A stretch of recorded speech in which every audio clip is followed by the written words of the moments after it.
Alkisah. Ada orang bijak didatangi seorang pemuda yang sedang dirundung masalah. Tanpa membuang waktu, pemuda itu langsung menceritakan semua masalahnya. Orang bijak itu hanya mendengarkan dengan seksama, lalu ia mengambil segenggam serbuk pahit dan meminta anak muda itu untuk mengambil segelas air. Ditaburkannya serbuk pahit itu ke dalam gelas dan diaduk perlahan. Coba minum ini, dan katakan bagaimana rasanya? Ujar orang bijak. Pahit sekali, jawab pemuda itu. Orang bijak itu tersenyum dan mengajak pemuda itu untuk berjalan ke tepi telaga di belakang rumahnya. Mereka berjalan berdampingan dan akhirnya sampai ke tepi telaga yang tenang itu. Sesampai di sana, orang bijak itu kembali menaburkan serbuk pahit ke telaga itu dan dengan sepotong kayu ia mengaduknya. Coba ambil air dari telaga ini dan minumlah. Saat si pemuda mereguk air itu, orang bijak bertanya lagi, bagaimana rasanya? Segar, sahut si pemuda.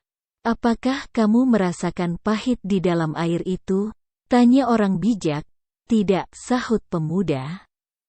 Orang bijak tersenyum sambil berkata, anak muda, dengarkan baik-baik. Pahitnya kehidupan sama seperti segenggam serbuk pahit ini, tak lebih tak kurang. Jumlah dan rasa pahitnya pun sama dan memang akan tetap sama. Tapi kepahitan yang kita rasakan sangat tergantung dari wadah yang kita miliki.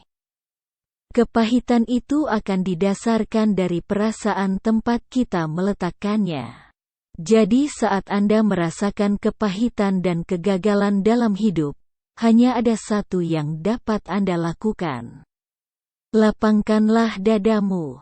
Menerima semuanya itu. Luaskanlah hatimu untuk menampung setiap kepahitan itu. Sahabatku, bukankah gelas dan telaga adalah metafora dari jiwa kita? Apabila kita berada di posisi anak muda itu, saat merasa kenyataan hidup begitu pahit, yang perlu kita lakukan adalah memperluas atau memperbesar wadah jiwa kita.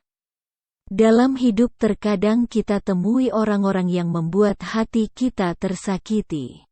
Reaksi dari manusia akan berbeda-beda, ada yang memaki, terus tinggal dalam kekecewaan dan membenci. Ini akan terjadi jika serbuk jamu itu berada dalam sebuah gelas. Namun ada pula yang mampu meredam kepahitan itu dengan melapangkan dada atas hal-hal yang tidak enak yang ditemuinya. Kejernihan dan ketulusan hati untuk memaafkan, mengasihi. Bermurah hati dalam memberi pengampunan, kekuatan untuk bersabar, keputusan untuk tetap bersyukur, walau dalam penderitaan, akan membuahkan hal baik. Yang mendorong kita kuat dan tahan uji dalam menghadapi segala persoalan. Ini akan terjadi jika serbuk jamu itu berada dalam telaga yang luas. Sahabatku, mari kita perluas telaga jiwa kita. Dengan rasa kasih sayang, keramahan, kelemah lembutan, sehingga kita tidak merasakan pahit yang begitu menyiksa. Jangan memperkecil kekuatan jiwa kita dengan mengizinkan rasa negatif itu berkembang dalam jiwa dan membuat hidup ini semakin pahit.